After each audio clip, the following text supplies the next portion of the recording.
Hi, I'm Lisa Singer. I am the Deputy Editorial Director at Media Post, and this is Brand Insider BTS, where I get to pull back the curtain on some of the most influential women marketers today. And with me, I have Barbara Shipley, and she is I want to make sure I get your title right, Senior Vice President of Brand Integration at AARP. Welcome, Barbara. Thank you for joining me. Hi, it's great to be here. Okay, well, I mean, we've met virtually at the Yep, TV and Video Summit virtually, yep. which that was fun when we lost you and I had to sort of pretend I was you. It was a Zoom. It was a Zoom I thing. know it's what we've come to know and love I in know. Zoom days now. But that was awesome. But so I'm glad we're able to talk about other things than strategy and just I want to learn more about you because as I said we met virtually, so it's not like we really had a lot of time to chat. So this is the perfect opportunity. So I appreciate that. Great, thank you. Yeah, well, I just want to, ARP, obviously, everyone knows ARP. And, a lot of what we talked about at the TV and video was your campaigns. And one of your campaigns is Disrupt Age Initiative.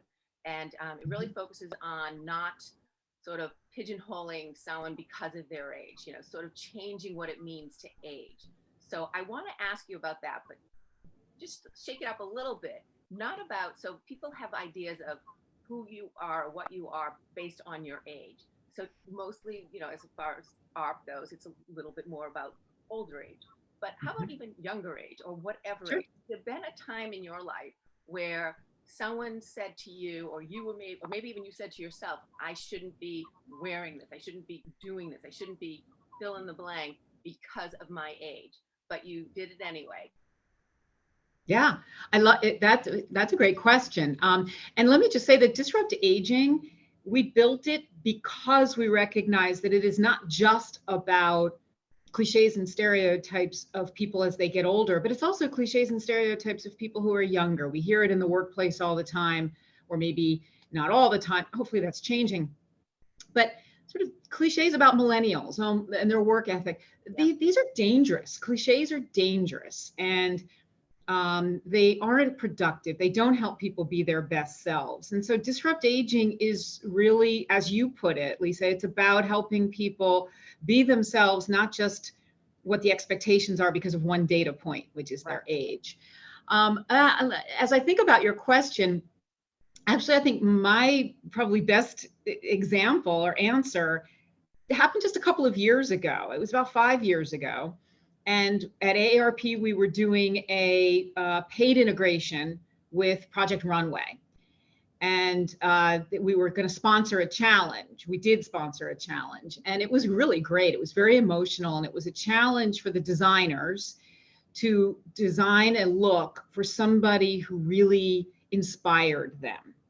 And as you can imagine, most of them picked their moms, Oh, and it was very emotional. And so when you're doing a paid integration with Project Runway, you have a representative from the sponsor.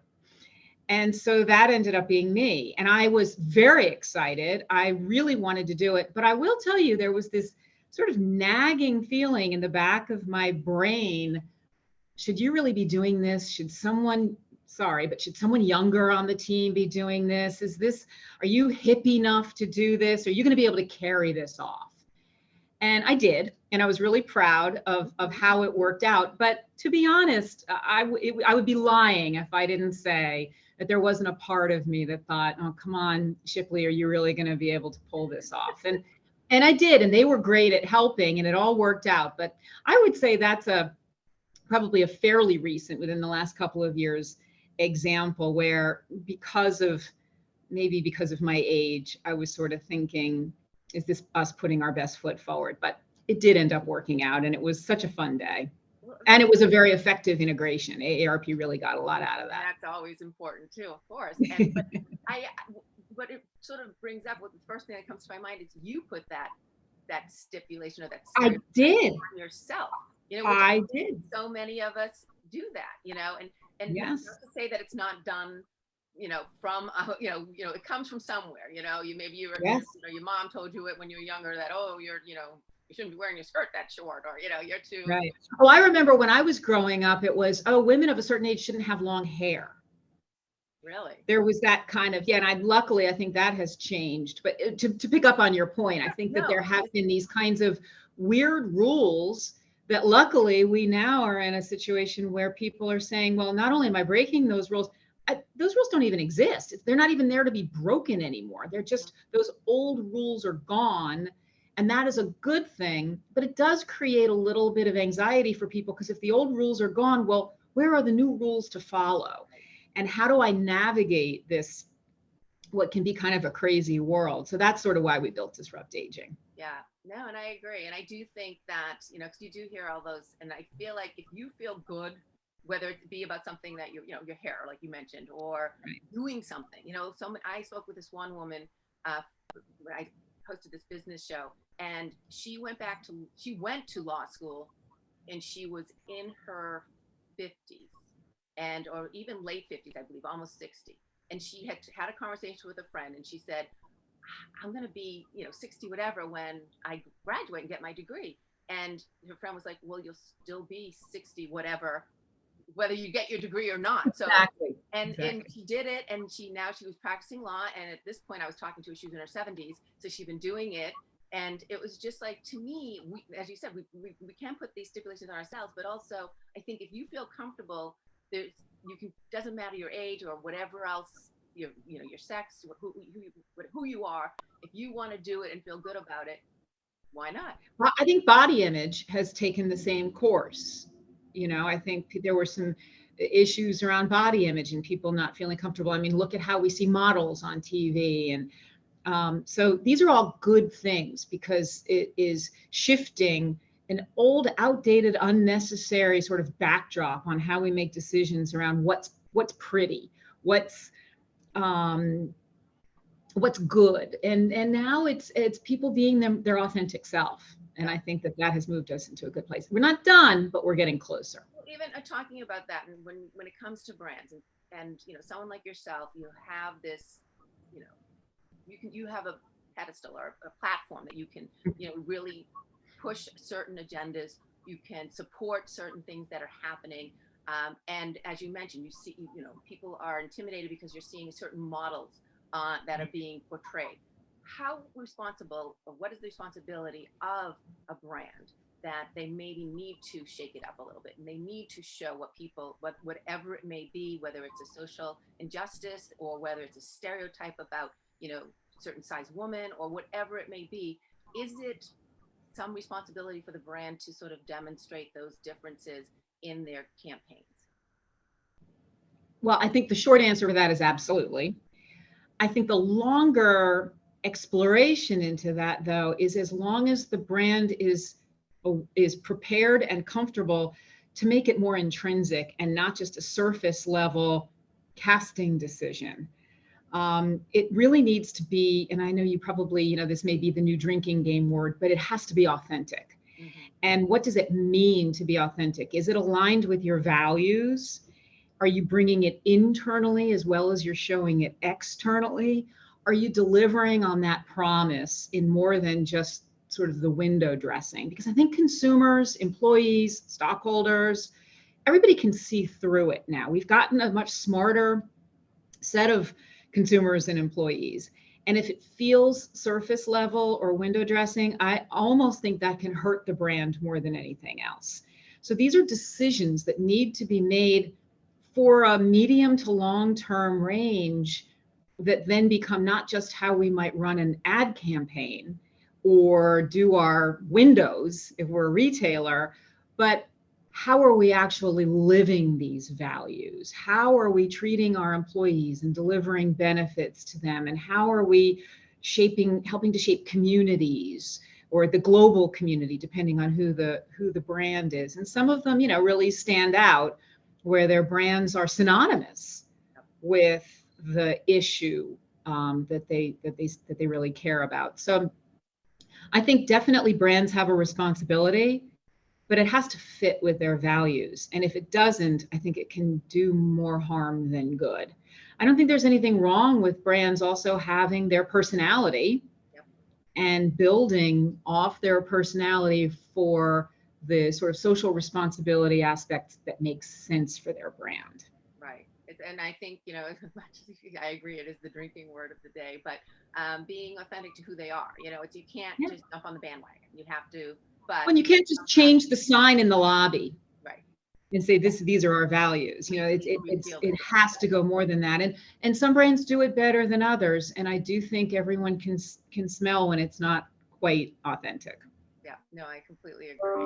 Well, and I want to ask you because looking at your LinkedIn, as I always say, I snoop before I talk, and I saw that a lot of your experience has been on the agency side, and now here you are at ARP. But what really struck me was that you have a sociology degree, which There so what were the aspirations?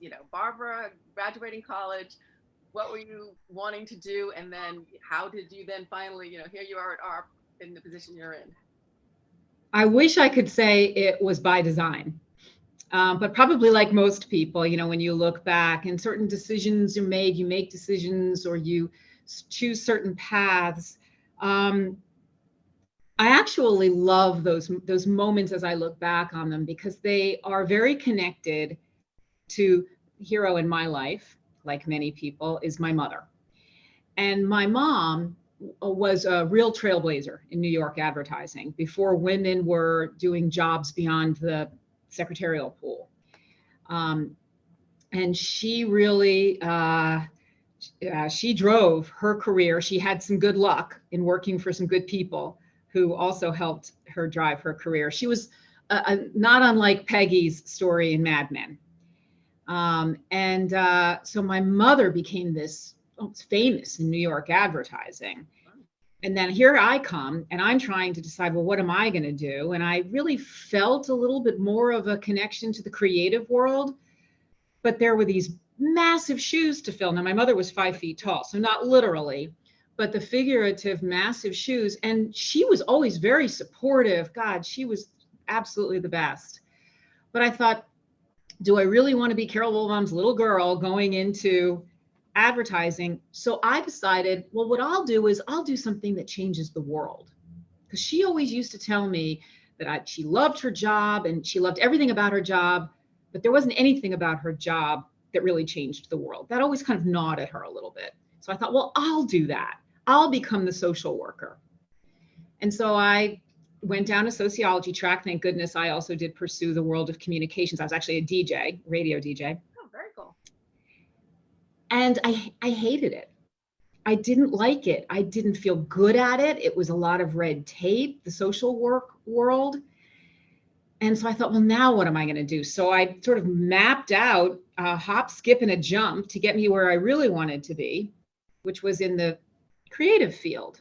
Well, little did I know that my mother, my hero, her major at Penn was social work. Really? I did not know that. And she had never told me that. And she pursued something in that field, didn't like it, couldn't be good at it, couldn't be,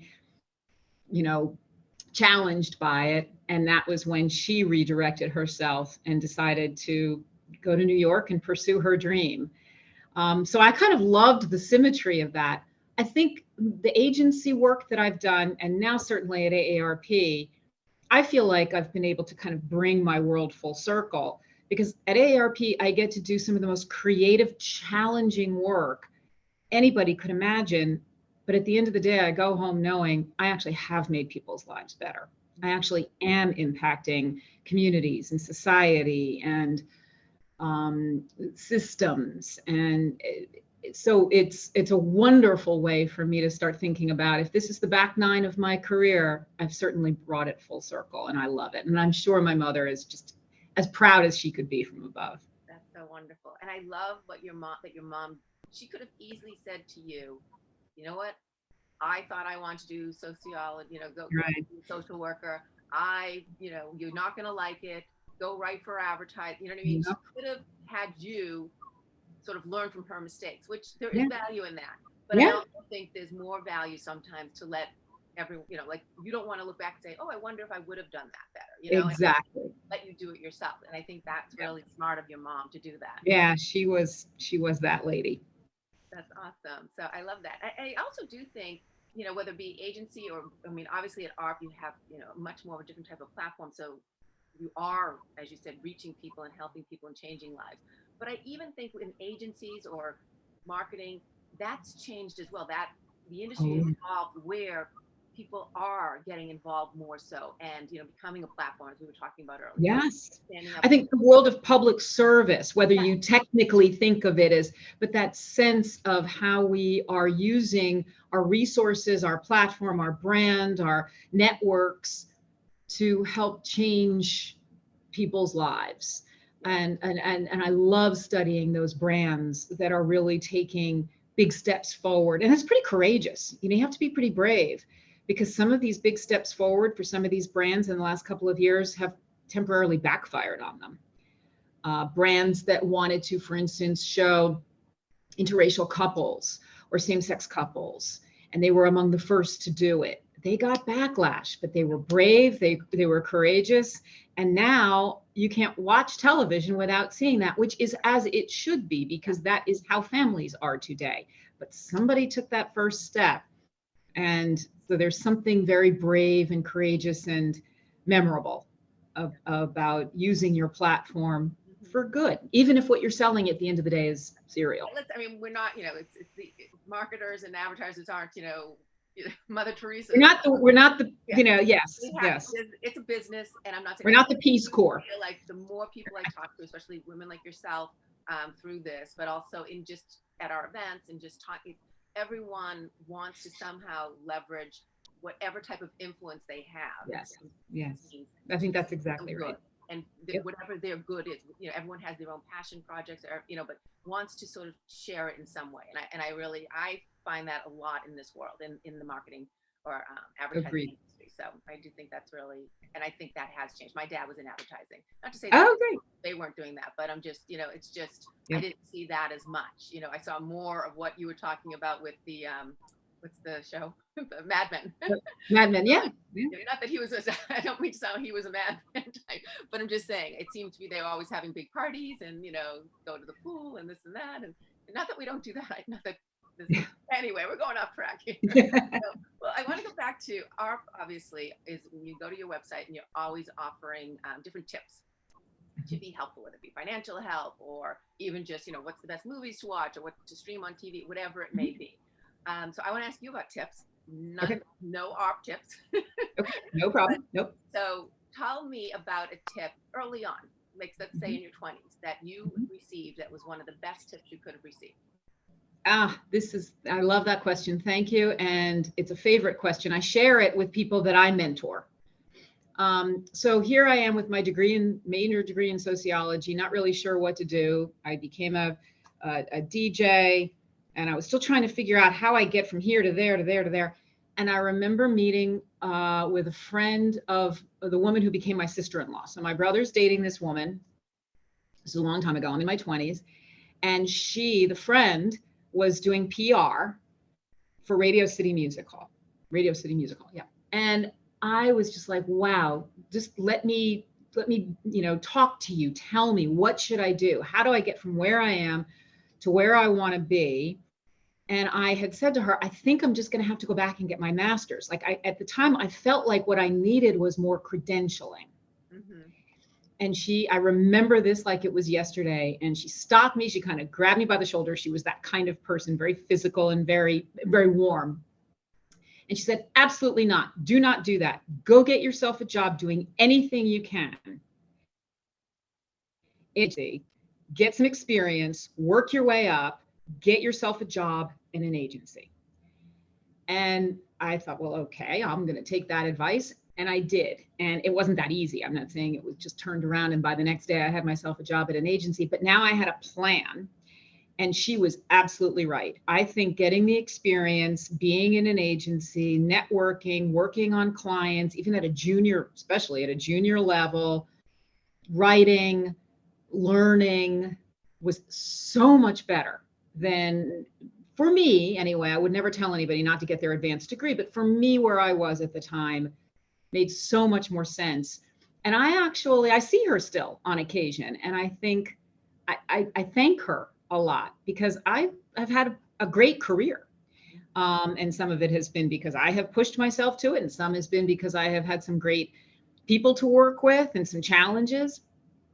And I think that was the moment where it was the beginning of what has ended up being a pretty meteoric career, was that one piece of advice: get yourself a job doing anything in an agency. And it ended up being the best tip I could have gotten, and from somebody who knew. Right. But I also think that, especially in this industry, that hands-on experience is so valuable. And then Totally. at some point, which, then I've talked with many women who then later on went and got their MBA because they wanted to do it for themselves, or they knew it would get them to the next level, or whatever that may be. But it wasn't necessarily needed firsthand. There are certain industries, Right. okay, you're going to be a doctor. Yeah, you got to get your, Oh, absolutely. And I think that's what this woman was certainly telling me. She wasn't even trying to. She was very clear. It's experience over just more education at this point, which can be a little of the, the ivory tower. And I never did fess up. I never did go back for my master's. I never did go back for an advanced degree. I think about it every once in a while now, and I'm not sure. If I do it, it would be one of those things I would obviously just do for myself and to learn, because who doesn't like lifelong learning? But best tip I ever got, and I do share that on occasion with people who are asking similar questions. Yeah. And I do talk to a lot of people because I have that in my background, which I love, which is changing careers, moving and doing different things. And it can be hard to do, but if you have a plan and you're open to different opportunities and you can tell when opportunity is knocking, I think it can be so exciting. Yeah. Well, all right. So now let's move forward a little bit. Most recently, has there been any tips that you've received that have been valuable to you in some way? I think I get tips probably all the time. They're just smaller and more subtle. I would say for me personally, though, if I can take it outside the work environment, I'm probably like other people that you're talking to, regardless of age. If you want to say we're coming out of COVID, however you want to view it. But I actually made a decision to get myself healthy during COVID. And it wasn't like I was ever not healthy. I pride myself on being good and having good health, which is a very lucky thing to be able to say. But I really started intentionally being a lot healthier. I lost a lot of weight. I exercise and love it. I put a few bad habits off to the side a little bit more and just decided, while COVID is taking over, I'm going to take over. Mm-hmm. And I think that was, maybe it's a tip to myself. So I'm not even sure it's 100% spot on answering your question, but it was sort of looking at the environment and deciding I can take a little bit more control here, and absolutely love it. I feel better than I feel better than I probably ever have. All right. So why don't you return the tip in that? So someone else wants to, you're inspiring them. I want to now, I want to get healthy. I want to do, what's the best way? Because it's sometimes daunting, for someone to say, oh, now I have to stop eating this or drinking this or waking up every morning and working out or doing, people overwhelm themselves and then they end up talking themselves out. So what's the best way to get healthy? You were able to do it. Did you start big? Did you go little steps at a time? What's your advice? I think it was probably more incremental than a whole, complete habit restructuring. But and this was very this was in the moment. I wouldn't say it's personal, but this was a specific. So we have COVID. We don't really know. Do you know if you have COVID? How are you going to get COVID? You remember in the beginning, right? March, April, May, 2020. And maybe this makes me sound small, I don't know. But I said to myself, if I can run 5 miles a day, I probably don't have COVID. And that was the logic. And so I just started, and I had been a runner about 10 years prior. Nothing like big marathons or anything, but I did enjoy it. I'm terrible at sports. So therefore, running was always something that I could do. You don't have to be good at anything to do it. You don't have to make contact with a bat and a ball and a racket, which I can't do. And so that was what was in my head. If I can run 5 miles, then I probably don't have COVID. And it just sort of became this kind of daily test because we didn't know very much about COVID. And then that kind of started to spark other things. Just thinking about what I was eating and maybe not drinking quite as much wine. And it was more incremental. And I started feeling so much better. Yeah. It was really, it wasn't radical. And it wasn't forcing myself to do something I didn't want to do. I've never been good at that. I wanted to do this, so it was easy-ish. Well, and I do think once you see positive results or you start feeling a little better from running, then it's like, well, maybe I can feel a little better if I don't have wine tonight. So tomorrow Exactly. I'll feel better, or whatever it makes. So I Exactly. think it Yep. just sort of builds on itself. Absolutely. You reinforce yourself. Yeah. And I think that's with a lot of things that you start, even, like, because, people talk about meditation, and I'm always like, I can't meditate. Too many thoughts come in my head. So people try to just don't take it as at a little step. You know what I mean? And so don't. Well, it's funny that you say that, because I have a friend who is very much into meditation, and she asked me about that, and I said, I do meditate. It's called running. Yeah. I run inside my head. I don't have earbuds. I don't bring my phone. I run inside my head. I think about work challenges. I brainstorm. I do a lot of different things, and I'm not trying to make it sound like I'm running 20 or 30 miles. That is not it, but it worked. It definitely works for me. And I like it. It helped. I think I also was getting used to something that I hate. I have always hated working from home. Never liked it. Never. I am an extrovert. I need to be around people. I get my energy from people. And now here I was trying to figure out how to work from home. So it was sort of a combination of a lot of those different things. Yeah, I get that. Well, I want to ask you, because, as I said, I do my snooping, and I noticed your Twitter page. And the tag is, I want to read this: architect of the AARP brand strategy by day, mother of two by night, weekends are spent with, we already heard that. Now running as well. Learned patience through my son with autism. Yes. So in what way? Oh, let's do a whole show on this sometime, okay? Having my son Kyle, he's 26, was certainly not the journey anybody thinks they're going to get. I don't know how much you know about autism. As I say, it's not a life-threatening condition, but it is absolutely a life-changing condition. And it did it. He forced me to be more patient, not my strong suit, never my strong suit. A lot more considerate, which I always was fairly, considerate, very sensitive to other people. And I'll say it, less selfish, a lot less selfish. He is, he's a dream. He's wonderful, and he's extremely challenging.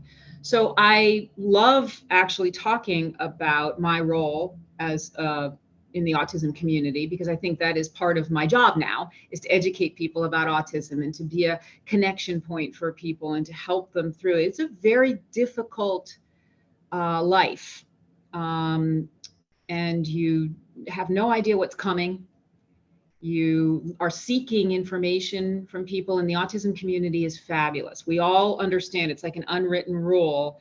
Your kid's a couple of years older than that person's kid, so you give them a sense of what they might be able to expect. All people with autism are different, just like all people, period, are different. But there are some things that we need help with, and we need a community. And sometimes it's as hard as you think it's going to be. It's really just even harder than that. I think also that one other thing I would love to just add, because she is just as important to me in my life as my mother, is my daughter. And we have a very close relationship and this connection to the thread of our lives and our generations. And she helps me so much see Kyle in different ways. Erica's older. I think she's as fantastic as she is because that's how she was born, but also because she has Kyle as a little brother. And she is the one who reminds me that every day Kyle wakes up in a good mood and does everything he can to navigate a world that is absolutely not built for him. And he does it as the best he can. And then the next day he gets up again and he just keeps doing it and keeps trying. And it just puts everything in such a different perspective. And I am grateful to both of them and my husband. We are such a great unit, for seeing that you don't plan it. Just like you go into college, you major in something, you take a redirect. We all have a vision of how our kids are going to grow up and what they're going to do, and they're going to marry and they're going to work. And now I have a 26-year-old son who can't tie his own shoes and can't cross the street by himself. And he's my pure joy. That's what I was going to say, but he brings you so much joy. It's just. He absolutely does. He absolutely does. And the things he finds joyful are simple and refreshing and just very real. It's not complicated. Awesome. Well, thank you for asking me about that. Any opportunity I have to talk about Kyle and also to talk about autism and to just be a sort of an ambassador and an advocate. It's important to me. At first I mentioned your daughter, I think, and it sounds like, I mean, I know she's older now, obviously, but even probably when they were both very young, it sounds like she was very protective of him, sort of your partner. I mean, how? She was. I will say one of the things, if for a second to go down this track, because I obviously will, I think there's also another community of people that get forgotten about when we look at the world of autism. We think about the education and we think about the health. It's money. To me, autism is a financial issue. I mean, this is a young man who will never make any of his own money. And he will live with us until we can't do that anymore. And then we will have to figure something else out. But I think siblings is another audience, because Erica is fabulous and smart and creative and warm and giving. But when the kids were younger, she was lonely. She did not have, she had friends, but there wasn't that sort of sibling relationship to play with. And we could never fly. We could never go anywhere with Kyle. We couldn't go to restaurants for his first 12, 15 years of his life. And is that the biggest deal in the world? Well, yeah, it is when you're an 8 or 9 or 10-year-old kid and your brother is embarrassing and odd and scary. And the siblings now have a community, and they have for a while, but it is a forgotten group in terms of how families manage through some of these challenges. And again, all families and all kids on the spectrum are different. I can only speak to our experience and the others that I know in our universe, but that's hard for kids growing up when all you want to do is be like everybody else and all you are is so different. Yeah, I can imagine. Well, well, thank you. I really appreciate you sharing that. No, I appreciate you asking the question. I will share about this anytime. No, I think that's wonderful. And it says so much, you have this amazing career and and no one I'm sure would know that there's all this else with other stuff when you get home. Well, you know what that's taught me, Lisa, and I know you probably go through this too. Everybody has something when they go home. We don't know what it is. I mean, I'm friends with the people I work with. Everybody knows about Kyle. I've had him in the office. But everybody's got something. And it's just another way to express the empathy that everybody deserves. And it has made me want to get to know people that work with and for me more. Because the more I know about what you got at home, the more we can make work for you. And I think that's where we kind of are now as a society, which I think is good. Yeah, no, I think, and COVID did bring, I think, blurred the lines a little bit. Yes. More, so. Agreed. Totally. Yeah. Well, Barbara, again, thank you so much. I love sharing everything, but just, especially that you talked about autism that way and your son and your family. I really appreciate that. Thank you so much. Thank you. I appreciate it too. And it was lovely to see you. Great seeing you. And thank you for watching. Again, I always ask if you do have anyone, a woman who it really inspires you in marketing or advertising, please let me know and I'll do my best to sort of pull back the curtains on them. Thanks.